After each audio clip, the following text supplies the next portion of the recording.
Salam, biyologiyadan bugünkü mövzumuz xana balığı misalında balıqların xarici və daxili quruluşudur.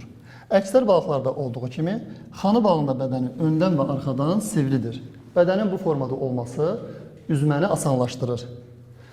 Xana balığının bədəni 3 hissədən, baş, gövdə və quyruqdan ibarətdir. Başın ön tərəfində ağız, ağzın üst tərəfində cüt burun dəlikləri və bir cüt göz yerləşir.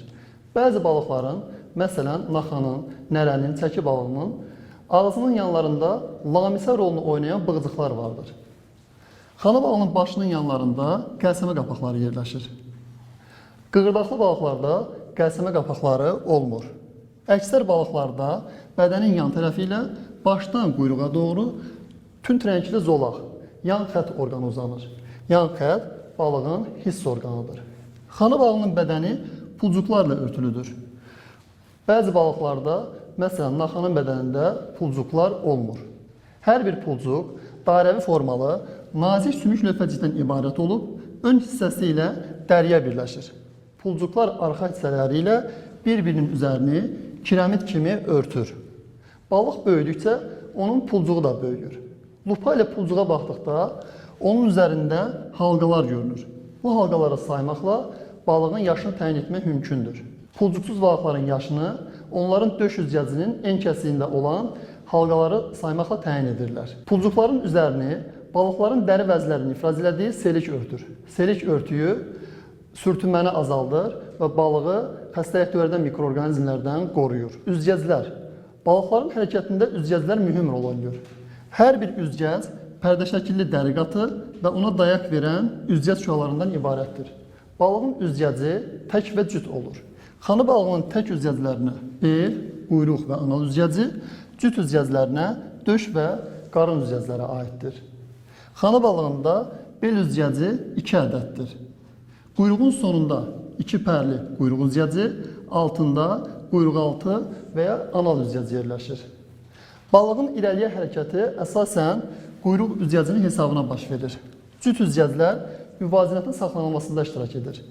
Bel və anal üzgəci balıq hərəkət istiqamətini dəyişərkən onun yan üstə çevrilməsinin qarşısını alır. Balıqların bədən rəngi əsasən yaşadığı mühitdən çox asılıdır. Bir qayda olaraq xana balığının bel tərəfi tünd, qarın tərəfi isə açıq rəngli olur. Xana balığının skeleti 3 hissədən, kəllə, onura sütunu və üzgəclərin skeletindən ibarətdir. Kəllə skeleti beyin qutusu və visceral skeletdən ibarətdir. Onurğa sütunu skeletin əsasını təşkil edir, 38-42 fəqrədən ibarət olub, gövdə və quyruq şöbələrinə bölünür. Hər bir fəqrə cisimdən bir cüt üst və bir cüt yan çıxıntıdan ibarətdir. Üst çıxıntılar bir-biri ilə birləşərək ümumi bir dəlik əmələ gətirir və tək bel çıxıntısı ilə qurtarır. Onura beyni bu dəliklərin əmələ gətirdiyi onura beyin kanalında yerləşir. Gövdə fəqrəsinin yan çıxıntılarına qabırğalar birləşir. Quyruq fəqrəsinin yan çıxıntıları birləşərək kanalı əmələ gətirir. Bu kanaldan qan damarı keçir. Üzgəclərin skeleti qurşaq və sərbəst hissələrə ayrılır. Tək üzgəclərin bel, quyruq və anal üzgəclərinin qurşaq hissəsi olmur. Döş üzgəcinin qurşaq hissəsi cüt kürək, cüt qarğa sümüklərindən və bir neçə xırda sümüklərdən ibarətdir. Qarın üzgəcinin qurşaq hissəsi bir cüt çanaq sümüyündən təşkil olunmuşdur. Üzgəclərin sərbəst hissəsi üzgəc şüalarından ibarətdir. Xana balığının dərisinin altında sümüklərlə birləşmiş ennazolaqlı əzələlər yerləşir. Müəyyən əzələ qrupları çənələri, qəlsəmə qapaqlarını və üzgəcləri hərəkətə gətirir. Xana balığının əsasən bel və quyruq üzgəci daha güclüdür. Hərəkətlər bədən əzələlərinin hesabına baş verir.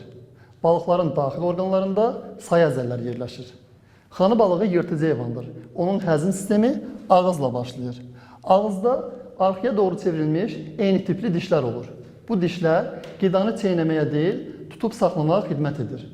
Xana balığı qidasını bütöv udur. Qida udlaqdan qida borusuna, oradan mədəyə keçir. Mədədə həzm şirəsinin təsirindən həll olur və nazik bağırsağa keçir. Nazik bağırsaqda qaraciyərin ifraz elədiyi ödün və mədaltı vəzinin şirəsinin təsirindən tamamilə parçalanaraq qana sorulur. Həzm olmayan qida qalıqları arxa bağırsağa keçir və anal dəlikdən xaric olunur. Xana balığı qəlsəmələrin köməyi ilə suda həll olmuş oksigenlə tənəffüs edir. Qəlsəmələr başın yan tərəfində, gözün arxa hissəsində yerləşir. Qəlsəmələrin üzərini qəlsəmə qapaqları örtür. Hər bir qəlsəmə qövsü daxildə qəlsəmə dişçiklərindən, xaricdə qəlsəmə yarpaqçıqlarından təşkil olunmuşdur. Qazlar mübadiləsi qəlsəmə yarpaqçıqlarında olan qan kapillyarlarında baş verir.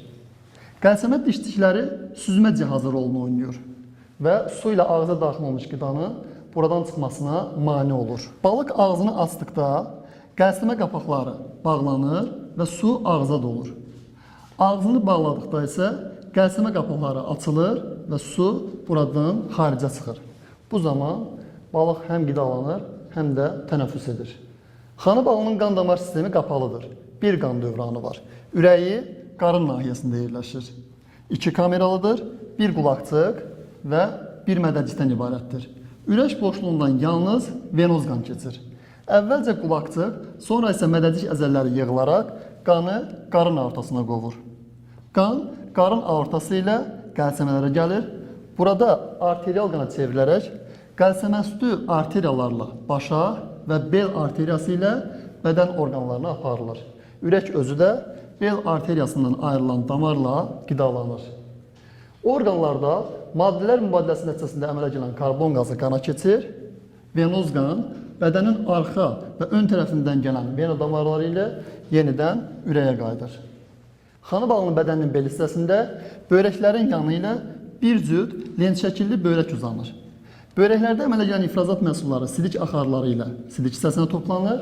Buradan anal dəlikdən bir qədər arxadan ifrazat dəliyi ilə xaric olur. Xanı balığında digər sümüklü balıqlarda olduğu kimi üzmə qovuğu vardır. Üzmə qovuğu bağırsaq çıxıntısı olub, su qatlarında yer dəyişməni asanlaşdırır. Balıq suyun dərin qatlarına endikdə üzmə qovuğunun həcmi kiçilir və balığın xüsusi çəkisi artır. Bu da onun tez bir zamanda suyun aşağı qatlarına enməsinə imkan verir. Suyun yuxarı qatlarına üzdükdə isə üzmə qovuğunun həcmi böyüyür və balığın xüsusi çəkisi azalır. Yuxarı qalxmaq asanlaşır. Xanı balığının sinir sistemi mərkəzi və periferik şöbələrə bölünür. Mərkəzi sinir sisteminə baş beyin və onura beyni, periferik sinir sisteminə sinirlər və sinir düyünləri aiddir. Baş beyin kəllə qutusunda yerləşir və 5 şöbədən ibarətdir. Ön beyin, orta beyin, aralıq beyin, beyincik, uzunsol beyin. Ön beyin qoxu mərkəzidir. Buradan bir cüt qoxu sinirləri çıxır. Orta beyindən görmə sinirləri çıxır. Aralıq beyində epifiz və hipofiz vəzləri yerləşir. Beyincik müvazinəti və hərəkətin koordinasiyasını idarə edir. Uzunsol beyin tənəffüs, qan damar, həzm sistemlərinin, eşitmə və yan xətt orqanlarının işinin tənzimlənməsində iştirak edir. Onura beyni fəqərlərin üst qövslərinin birləşməsindən əmələ gələn onura beyin kanalında yerləşir. Buradan fəqərələrin yanları ilə sağa və sola doğru sinir telləri çıxır. Xanı balığının hissiyatında görmə, eşitmə, qoxu bilmə, yan xətt orqanı, dad bilmə və lamisə hüceyrələri iştirak edir. Biz bu dərsimizdə xanı balığı misalında balıqların xarici və daxili quruluşunu öyrəndik. Sağ olun, gələn dərslərimizdə görüşənədək.